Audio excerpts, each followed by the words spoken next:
Can consciousness have a spiritual awakening? Who is it that has a spiritual awakening? Is there such an experience possible for our true nature? Well, what is normally described as spiritual awakening is for ourself to recognize experientially our true essential nature. In that experience, what is present? It is our essential I that knows itself. Well, our essential I, this pure consciousness present now, is already conscious of itself. And by nature is conscious, so does not awaken to itself, cannot awaken to itself. It is already fully awake to itself, always. What seems to disappear is the belief that this consciousness is somehow limited or separate, that it is a finite ego or dependent upon the body. Once that belief has been investigated and realized not to be true in the face of the reality of our experience of consciousness, consciousness is laid bare to be precisely what it already is, which is present, conscious, unlimited, indivisible, self-luminous, always awake to itself.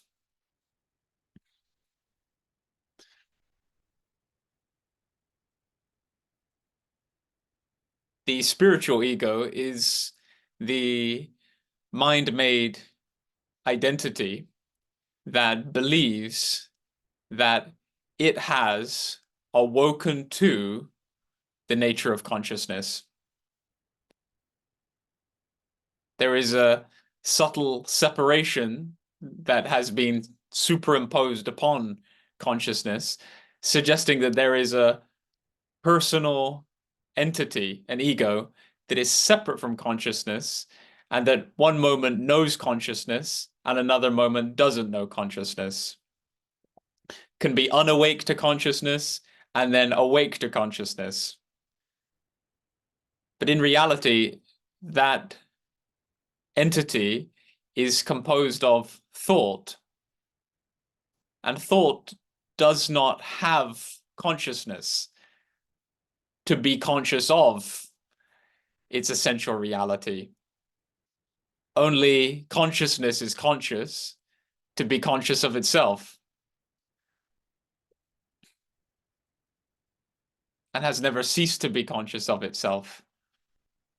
It is only the ego or the mind-made identity that believes that consciousness is absent or the nature of consciousness is separate from itself or from reality.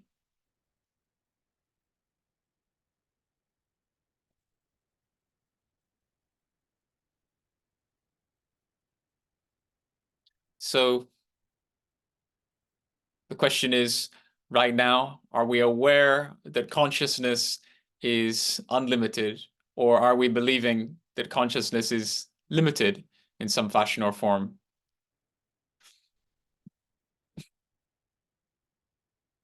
And if it's the former, then we simply enjoy. If it's the latter, then we investigate. What is this consciousness that is present now? Who am I, really? Is there any evidence that this consciousness is separate and limited?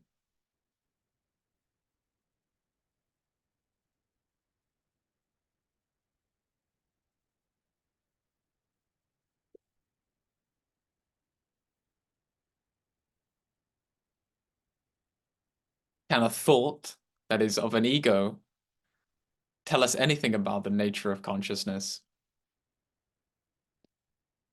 No. Only consciousness can tell us about consciousness, and consciousness is what we are.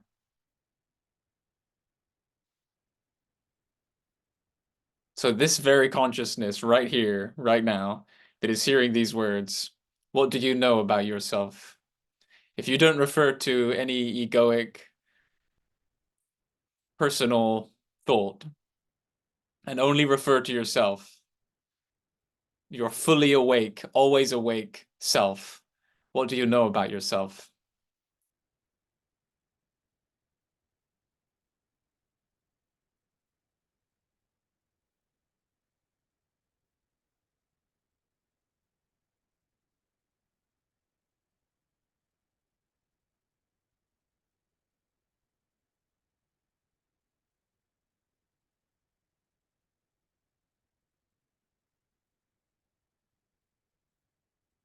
Notice that if any thought comes which conceptualizes a definition, an idea, that thought and the concept that it refers to is not intrinsic to this experience of consciousness, pure. Because consciousness is already what it is, fully, completely, as its essential nature, before this thought arises to try to give information about consciousness. This screen is already completely itself, its essential nature, before the image arises within it. So the image cannot tell the screen anything about its nature because the screen is already what it is. The image does not add anything to the screen.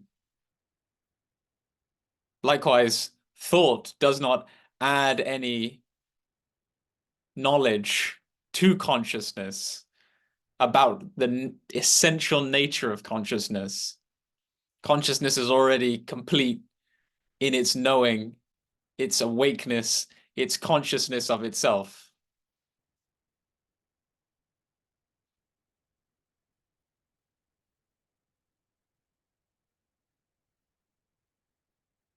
And this is the essence of meditation, to simply be conscious of pure consciousness as non-objective, non-conceptual, and notice that every thought that arises cannot tell consciousness anything true about its essential nature.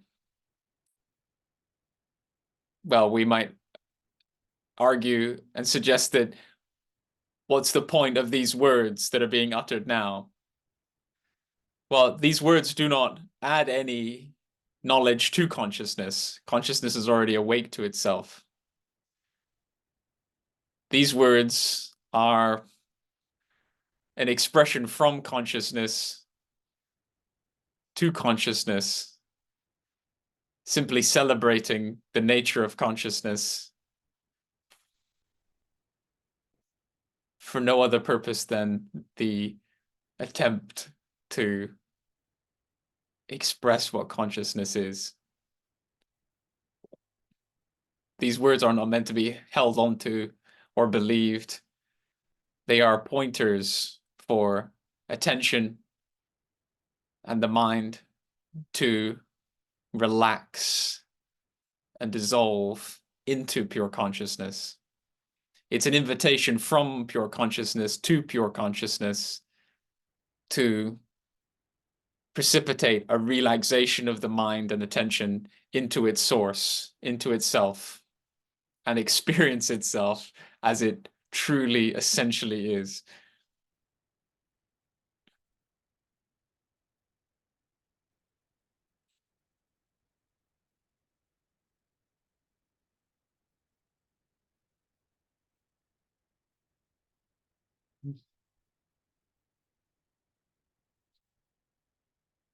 Love. Mm.